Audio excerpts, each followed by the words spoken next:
The following podcast is rated D for dumb. You're listening to Dumbing It Down with Dave, the fastest podcast on earth. Listen to Dave commute to and from work on the New York State Thruway in his 2008 Kia Rio LX. He talks about pragmatism, truth, happiness, and the search for it all. Join Dave as he asks and tells you how life ought to be. And now, here's Dave. All right. Hello, everybody. Welcome to Dumbing It Down with Dave. My name is Dave. Are you ready to clear your throats and dumb it down? All right, good. Clear your throats. You know, I should know, as your pragmatic podcaster, this is Dave Kanyan, your one and only solo host for this and every episode of Dumbing It Down with Dave. This is like episode 149, I think, now, or maybe even 150, which I probably should make a little bit more of a big deal, but I don't really think it's that big of a deal. But you think by now I would know that, before I hit the button, I'd go through the whole rigmarole, whatever rigmarole means, and clear my throat and do all that good stuff. I just inhaled 2 slices of gas station pizza, which I think I did last episode too. It's very hard for me to drive by this great deal where you buy one, get one free on the slices of pizza, and then they let you get a 20-ounce Mountain Dew, which is really a 20-ounce bottle of sugar and water and some green coloring. I think I got the Diet Mountain Dew. I'm pretty sure I'm looking at it right now. I did get the Diet Mountain Dew.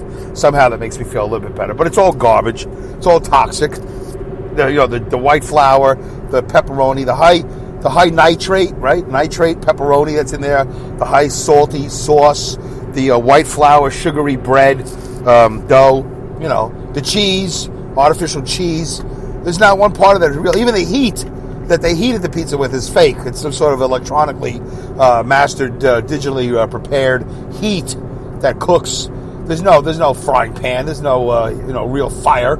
It's all fake. There's not one thing real in that. I didn't even pay with cash. I paid with a credit card. Ugh. Think about how fake that whole meal is. Terrible. Well, anyway, so I ate that and then I pressed the button. I said, all right, let's do a podcast. I was going to, start the podcast while I was eating the food. I said, no, you know what, Dave, let's not, grow up, Dave. That's what I said to myself. Grow up, Dave. Come on. Do a mature podcast. Don't do one where you're eating pizza and wiping your face and all that. But I will tell you this. There are some remnants of these 2 slices in my nose. And there's a pepper in there somewhere. And I'm going to sneeze, I think. In the next 28 minutes, I think I'm going to sneeze. And when I sneeze, I usually sneeze in 3s. Have I brought that up yet? I sneeze in 3s. That's not even something I say because it's literary or whatever. It's I sneeze in 3s. In the last couple of years, that number on average has gone up. On average, I don't know. It's gone up to 4, sometimes 5 and 6 times. But and you never know what it's going to be. And it's never like for a reason I can nail down, like whether it's dust or pepper or whatever. But sometimes I'll just start sneezing. And I love sneezing. I really do. I don't like to say I love a lot of things because, you don't love things that don't love you back. But I really do enjoy sneezing. I enjoy the whole, and then the whole bursting of everything. I just love it. I love the cleansing of it. I love the refreshing of it. I love it. If I could just do it on call, that'd be fantastic.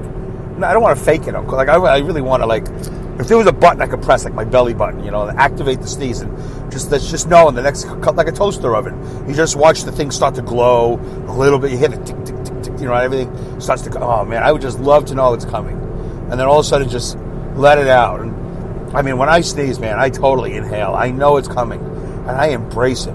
I really do. So there you go, a kazooer, a go-karter, and a man who loves his sneezes. I really do. Most men, especially at the age of 56 and at a weight of 290, at a religion of Judaism, at a speed of 75 miles an hour. Is it? 75 miles an hour. Fastest podcast on earth. Truth, pragmatism, and the search for it all. And today, we're coming out again. I just keep on, opening myself up to the world while the world just, pour salt all over me every chance it gets. But I am an enjoyer of sneezes. I do enjoy a good sneeze. I don't hide it. I mean, if I'm in a room with people, I don't want to infect people. I know these things travel at a high rate of speed. There's a lot of velocity. There's a lot of content, a lot of volume, a lot of There's stuff. I know that they've done slow motion videos of these things, and they have, in fact, there's a lot. There's a lot coming out of your mouth, and sometimes you think you're going to sneeze through your nose, and it comes out of your mouth. And I don't understand that science. Maybe one day I'll meet somebody and they'll go, "Oh, Dave, you've met the right person." I have here on this slideshow, I have here in this videotape, I have here in this microfiche. This will explain everything about sneezes. Why sometimes it comes out of your nose and sometimes it comes out of your mouth. There is a Dr. Mucus somewhere, and I know my wife watches this Dr. Pimple Popper. Oh boy, there's a tractor trailer here pulled over at the Catskill toll booth, and I belong to a Facebook group, and I should probably have taken a picture. I don't want to take a chance and pause this recording. No, I'm not. Maybe I will. Hold on. Yeah, I guess that worked. All right. Anyway, I'm just doing the loop-de-loop here in Catskill, and in fact, there's a tractor trailer guy pulled over by, looks like a team. Looks like a husband and wife team. One guy in black, one guy in gray. And they pulled this truck over, and I don't know what the problem is, but went through the Catskill exit, and they got pulled over. So I stopped to help my my colleagues. I don't know why I do. Every time I try to help people, I get burnt. But to let them know that there's a trooper here. Oh, commercial vehicle enforcement. Yeah, it's a commercial vehicle enforcement state trooper here at the Catskill toll booth. So this is what I do, folks. I took a little break to help out my colleagues so they know that there's a guy here. I mean, we do this in this group. It's a secret, closed Facebook group. You'll never find it. But it's like the dark web. I have no idea. But they post all these things about, this exit, that exit. So I took a little break, and I did my truck driving duty. It's not really a truck driving duty. I don't know why I do it. I don't know why they do it. Just pay attention, and you should be fine, but whatever. Really just distracted me. I don't even know where I was. Oh, sneezing. I'm a sneezer. I love sneezing. Anyway. I really do. Dave, yes? Sorry to interrupt. No, it's fine, Hazel. This is Hazel. Yes, I knew that already. What can I do for you? I think you should take a drink break. I think you're right. I think that's a good idea. We'll start the show again at the 7-minute 50 mark. Feeling better now? I am feeling better. I took a little sip of my Mountain Dew, Hazel. And say hello to everybody for me. I appreciate you stopping by. All right, that was Hazel. Hazel has been stopping by regularly the last couple of shows. I'm sure we'll hear from somebody else in the near future. Thank you to Linda Irwin from the Awesome Insanity Surfers podcast for providing Hazel and the other AI voices. That would be Linda at the Awesome Insanity Surfers podcast. She came up with a couple of new podcasts last week. I haven't had a chance to tune in. Actually, that's not true. I did have a couple of opportunities, but I was just going down the road the other day. I needed silence. I just needed total silence. Ugh. And I got silence.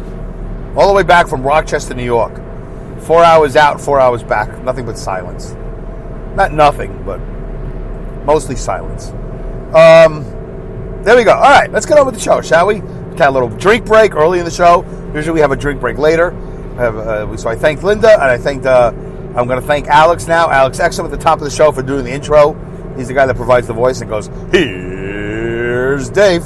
Great job when he does that. I like when he does it that way. I don't like it when he does it the other way, where he goes, "Here's Dave." I'm not a fan of that. Ed McMahon never went, "Here's Johnny." I got to go. I'm too busy. I can't inhale right now. I can't breathe. Here's Johnny. Yeah, whatever. Who cares? Do a monologue. Let's get on with the show. He would always have all his papers, his folder with him. I think he always had a folder in his hand. Something. Or, a whole bunch of cards that said things that he had to read. And he went, "Here's Johnny." One of the greatest sounds of my life. I love hearing "Here's Johnny." I think David Letterman had a guy for a long time. I don't really know. So some guys have guys, some guys don't have guys. But I have been on a Jerry Lewis jag recently, and I've been watching a lot of old Telethon. So a lot of you remember that. Most of you remember the muscular dystrophy Telethon back in the day. And boy, that Jerry Lewis, he was something else. And that whole Telethon was something else. Billions. I think they raised at the end, they had raised billions of dollars. $3 billion or something like that total after 50-some-odd years, or how many years they were on TV. And never really got quite to the to the bottom of the whole muscular dystrophy thing. Never quite solved the problem. And I saw him on a Phil Donahue interview back in 1977, maybe 79. I definitely was in the 80s. It was the late 70s. It was one of those later years. I found it on YouTube. And a woman asked him, "How close are you?" So this is 40 years ago, maybe 42 years ago. And he said, "We were close." And I felt like they said that every year. We're close. We're getting closer. We're close. We're getting closer. And I don't deny that was true. I don't deny that the kids got all that money. I don't deny anything. I have no idea. I'm not going to start a thing where, oh, yeah, I'm sure a lot of people pocketed that money. I don't think so. I think it was a very legitimate organization. And, I don't know how close they are to solving the muscular dystrophy problem. I don't know, I'm sure. I am curious. And I think it's really interesting. This is what I came out of. I've been watching a lot of telethon footage. A lot of Jerry Lewis and telethon footage. So, yeah, how do I get to this point? Because of Ed McMahon. Because Ed McMahon would do the timpani. He'd go, timpani, or something like that. Total, whatever. And then they would go to the board. And it would be this great music, and you would see the numbers click, and, it would be at the next number, and all that stuff. It was very exciting when Ed McMahon would interrupt Jerry and go, Jerry, I have some news for you. And he'd go, yes, Ed, go ahead. And he would say, you want to see a number? And Jerry would go, give it to me. And then, Ed would turn to the board and goes, he would say, timpani. And then, man, it was just exciting. And they would do it like every 10, 15 minutes. It was very, very exciting. So people like me were really like, this obsessive people would watch that total. Are they going to break, 28? Are they going to break 29? Whatever. You just would watch it. You'd be so obsessed with it. At the same time, they would entertain you with all this. I mean, really entertain you. And being a New Yorker, I don't know what the rest of the world it looked like, but as a New Yorker, growing up in Brooklyn, you would get the New York feed, which they used to be out of. They used to do it from New York. And then Jerry moved it to California. Hollywood or whatever, and because he actually at one show I watched, he kind of apologized for it because he felt bad that he abandoned New York because New York is where the whole telethon started. It actually started on what is now known as Fox 5, which is WNEW TV. It started for like a couple of hours on a Sunday. It was just a couple of hours on a Sunday. That's how it started. One station in Channel 5. He explains this over several interviews. Is this really the muscular dystrophy telethon reunion show, Dave? Are you going to bring out Dean Martin, who, by the way, is dead? Are you going to bring out Dean Martin and Jerry Lewis right now? No, I'm not going to. I'm just, listen, this is what I do, guys. I watch TV, I watch YouTube, I live a life. I thought I was going to talk about my mother and father. I really did, because I went to visit them this Sunday. I just got in this whole jag with Awesome Insanity Surfers and Ed McMahon and Alex Exum and all that other stuff. So anyway, it's fascinating to watch, and it expanded, from one station to many stations. So in New York, I would watch the New York feed, and I'd watch the California feed. So when they weren't, entertaining us in California, I would get to see New York. It'd probably be like Tony Orlando. I think he was always the New York guy, the Tony Orlando for some reason. California was always Jerry Lewis and Casey Kasem and McMahon and the whole galaxy of stars down there. So it was actually very entertaining. As a young boy, and this is Labor Day Sunday, so, my friends and family, forget about my family, my friends, I don't know where they would be. And I think all of us really enjoyed the telethon. I don't think one of us gave any money at all, to be honest with you. I don't think any of us made any donation whatsoever. I really don't. I don't think my family ever did. Never did. I feel guilty about it this very day. And I know if the telethon was on now, I would call in and make a pledge, without a doubt. And Jerry said that every year they got more than what was pledged. They didn't have a problem with people not coming through.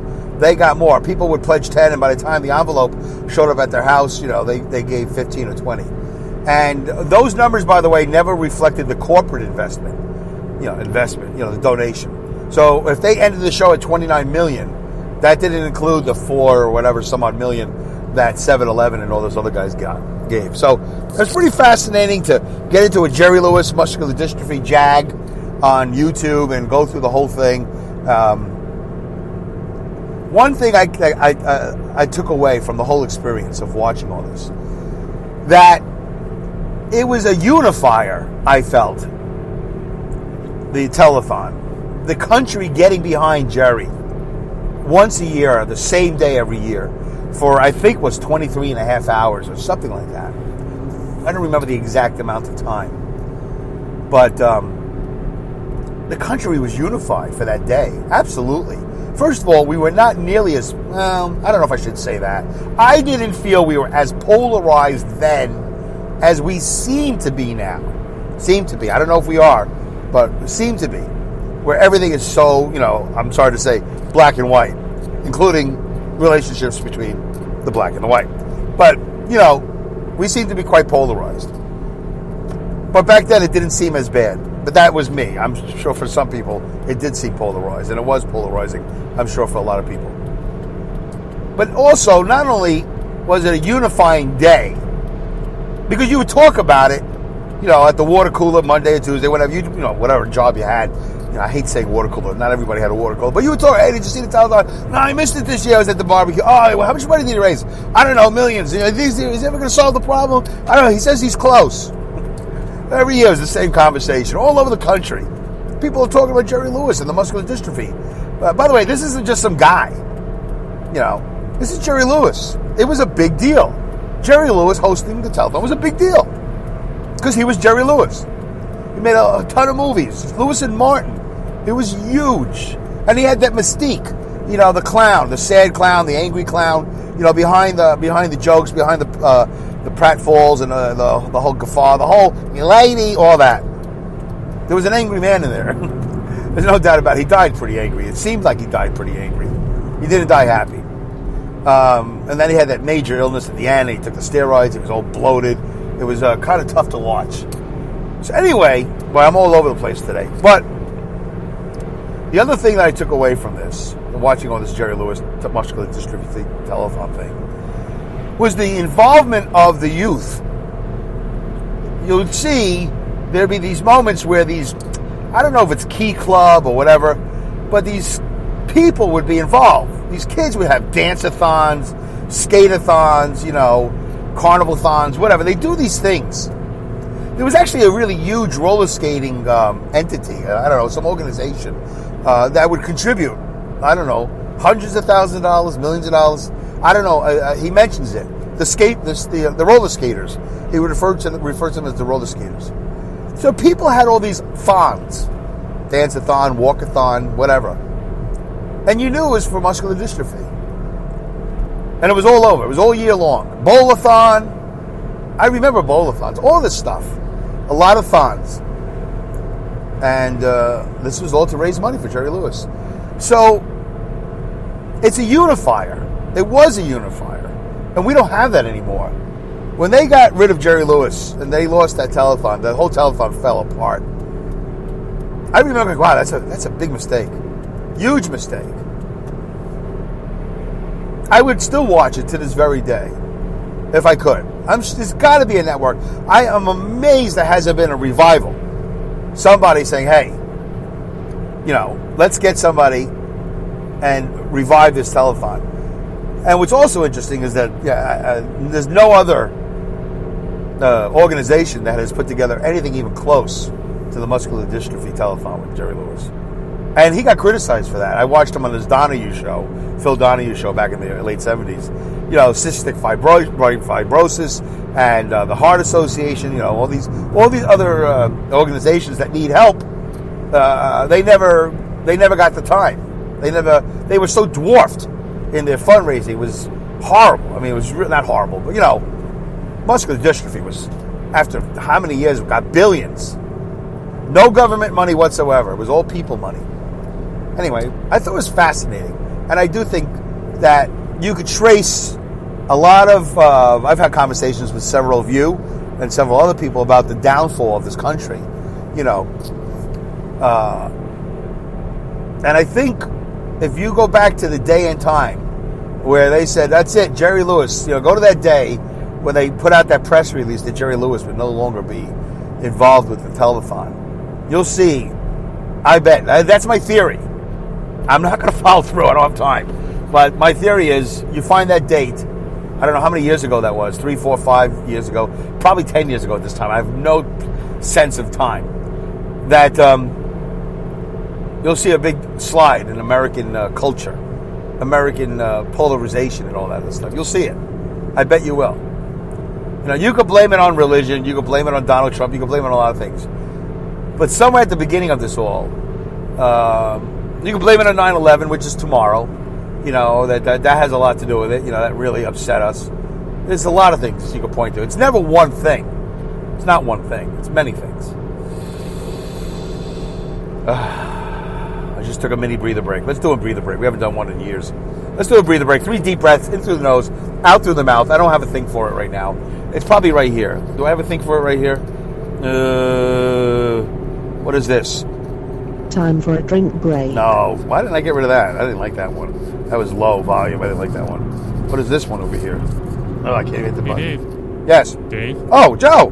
It's time for a breather break, Dave. Oh. Well, thank you, Let's Joe. do something different this time. Okay. What do you want to do? Let's fart like a bandit. Oh, again with this. My I'm son not gonna. loves that. I know. Fart like a bandit. All right. No, we're not going to fart Please, like. Dave. No. We got to breathe. This Please, is. Dave. No, Joe. Okay. That's not right. Okay.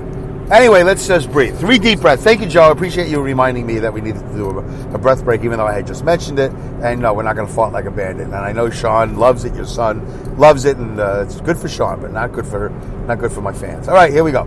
3 deep breaths in through the nose, out through the mouth, and then we'll finish up the show. Ready? Let's go. You know how to do it. Let's do a test. I'm pretty good. I haven't taken a deep breath in a couple of days. I was doing it like crazy for a while. I really was expanding my lungs. I'm telling you, folks, if you do this on your own, 3 deep breaths, go stronger each breath, hold it and let it go, you will feel much better. I'm telling you, I don't feel great, but I know I'm breathing a lot better. Here we go. Breath number 1, go.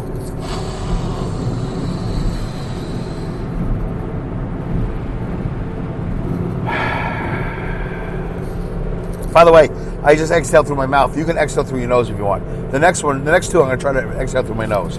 I know some of you are uncomfortable with that. Do the best you can. Breath number 2, go.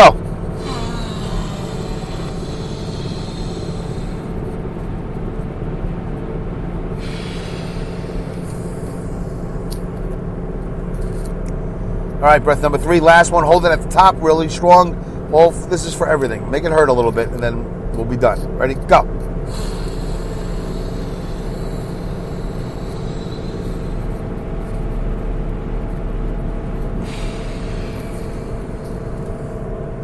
All right, that was good. It was good for me. That was a breather break. Brought to you from the oldest and longest sponsor, Air. Anywhere you are in the world, there's air, and it's free and clean. You should breathe it. Live to breathe, breathe to live. Air. Oh, yeah. All right, there you go. That was the first time in a long time I haven't done a breather break. Yeah. I don't know why. I mean, sometimes I just get so busy, I don't want to do one. This show doesn't have like these, except for the intro. I don't really have like a steadfast thing that I do. We mix it around. We mix it up a little bit. Things get monotonous. Things, get old and tired. So, I do want to change the intro. I actually do. We have changed the intro, but now we're back in the Kia. We blew up the Fit, and now we're back in the Kia. So, and soon I'll be doing one from the Dodge Caravan. I got to come up with one for the Dodge Caravan. All right. So that was it. Jerry Lewis. Check it out. YouTube. Lots of fun. Go on the Jag, muscular dystrophy. It's all good. See the moment that they had a reunion. Frank Sinatra had a reunion with Dean Martin and Jerry Lewis. That was a great moment. Great moment in television history. And there's a whole bunch of other stuff watching. Oh, on this Donahue episode, Jerry really gets political. I would love to have edited some clips and played it on the show. I don't know if what he was registered as far as political, Democrat or Republican or Libertarian, but he does say some things that are very relevant to today. And it's interesting. A lot of, okay, here we go. Let's do this. I'm not going to talk about my parents unless I have to. I went to visit them this week. It was good. I'll give you a real quick thing. I had an idea that because I had to go after work. I just worked 5 nights in a row.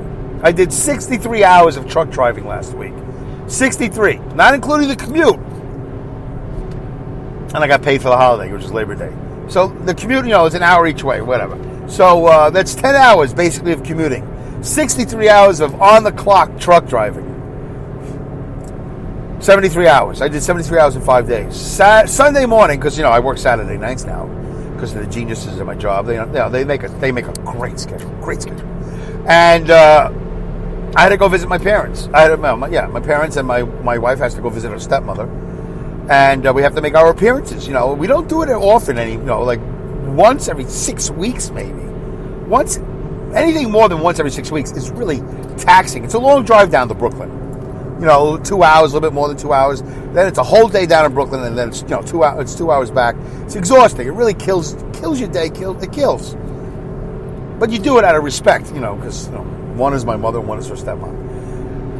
But it's exhausting. And if believe me, if we lived in Brooklyn, we'd be there every day. I can't say I would visit my mom every day, but I would visit her quite often if it was 15 minutes to a half an hour drive. So I live in Saugerties. New Paltz is a half hour south. Albany is 40 minutes to the north. Yeah, I would visit my mom and my dad more often. You guys understand. You all have parents, friends, family. You visit, you don't visit for reasons. Not because you're selfish, because it's exhausting. So I had an idea. I proposed this to my wife last week. First, she gave me some pushback, and then eventually she went along with it. That we drive down to Brooklyn, and by the way, I'm doing it Sunday morning, right as soon as I get off of work. No sleep. I got home, showered, got dressed, boom, we were gone. We were on the road. I think I slept for 15 minutes or 20 minutes down the road without my CPAP on, and I think I slept for about 15-20 minutes on the way back too. But the proposal was I would drop her off at her stepmother's, which I usually don't. I usually go with her, and it's really painful because this particular nursing home that her stepmother is horrible, grim, and the people in there, it's just so grim. And then we would go and visit my mom and dad, and not as grim, totally like Taj Mahal compared to a seedy, unnamed motel. That's the difference between her stepmother's nursing home and my mother's nursing home. One is like this horrible, seedy, disgusting place, and my mother is like in a Hilton. Anyway, and then we spent a couple hours there, and then we leave. Then we're both exhausted. We're both like bitter, tired, exhausted, and just ugh. But I had a proposal that I would drop her off at her stepmother's. I would go visit my mom, and my wife would give me a text or a call, say, "Hey, I'm ready. Come get me." And I have no choice. I'd have to tell my mom, "Hey, I gotta go pick up my wife. I gotta go. This is, we gotta do everything in about an hour and 15, hour and a half. Then I gotta go, and my wife's gotta go to work now on Monday. She's got a full-time job in the school system, so gotta go. It's not like she has nothing to do on Monday. I have nothing to do on Monday. I haven't slept. I gotta go. So anyway, so that's what we did, and it worked out. Was that a worthy story? Was that really interesting to you? I felt like it was important to tell you. So now this is what we're going to do, I think, every time. I'm going to drop her off at her stepmother's. I'll go visit my mom and dad. And then when she gives me the call or text, I go, "Hey, guys, got to go. I got the signal. I got to go. Can't stay all day. Nice to see you. Got to go. Bye." And it turns out there's another deaf person now at the nursing home that my father actually knew. This guy, his last name Levy. Nice kid. Nice guy. Friend of my father. And the guy's son was there. And I got a chance to see the son. I haven't seen him in 50 years. So it was nice to have a little conversation. I wish they were there, last year when I spent 60-some-odd days with my mom. It would be nice to have somebody to talk to. All right. So I guess I'm not going to get to the other thing I wanted to talk about, which was, I don't remember now. Jerry Lewis, what was it? Something? TV? I don't remember. Does it really matter? Who cares? All right. Anyway, the lost episode is gone. That's not going to be retrieved. Remember I mentioned last week I had an episode that my Spreaker app ate. That's pretty much gone. It's still on my phone. I can see it. Maybe one day they'll figure out how to retrieve it, but until then, it's gone. So I'm not going to do any editing. No more editing. I'm not touching that button. They say they're going to make improvements to the app, and I believe them. I know they're working hard on it. I'm glad I mentioned it to them. I'm glad they're aware of it. They have my transcripts or whatever. They have my notes. They know what happened, but they don't know how to prevent it right now. Maybe they will. I'm still hopeful that they'll retrieve it, but until then, it's gone. I have to move on. 2 episodes a week because I'm doing an hour on Mile High Radio, milehiradio.com, milehiradio.com. Thank you, Lynn and Bobby. All right, guys. Hey, everybody. Thanks for tweeting. Thanks for sharing. Thanks for posting. Thanks for commenting. I hope you enjoyed the show. You'll have another one in a couple of days. All right. Goodbye. Good day. Good night. Good luck. Good riddance. Good rats, Godspeed, and great skills. Take care, all. Bye.